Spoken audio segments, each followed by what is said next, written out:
রহমতুল্লাহ। তো আজকে যে বিষয়টা নিয়ে কথা বলবো সেটা হচ্ছে আপনারা কীভাবে খুব সহজে বিকাশের মাধ্যমে মোবাইল রিচার্জ করবেন। প্রথমে চলে যায় মোবাইলের ডায়াল প্যাডে আসার পর বিকাশের কোড *247# ডায়াল করবেন।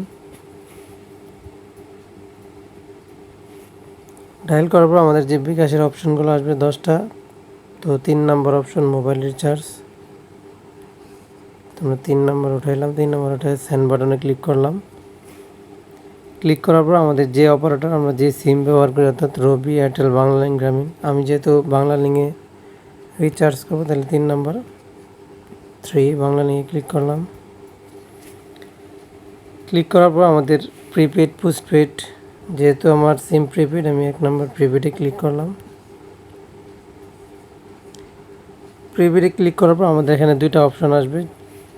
1 নম্বর অটোমেটিক আমাদের যে মোবাইলে সিমটা অ্যাড করা আছে সিম নাম্বারটা চলে আসবে, এবং দ্বিতীয় যদি আমরা অন্য কোনো নাম্বারে রিচার্জ করতে চাই তাহলে আমরা 2 নম্বরে ক্লিক করব।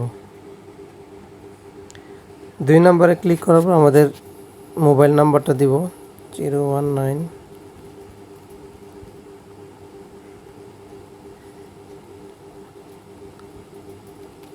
আমাদের মোবাইল নাম্বারটা দেওয়ার পরে আমাদের কত টাকা রিচার্জ করবো অ্যামাউন্টটা দিব।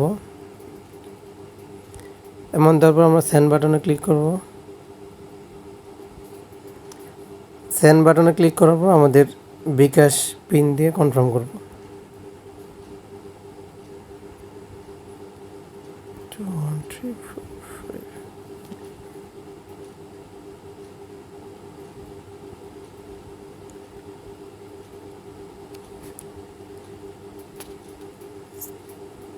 সেন্ড বাটনে ক্লিক করার পর আমাদের মোবাইল রিচার্জটি সফল হয়ে যাবে।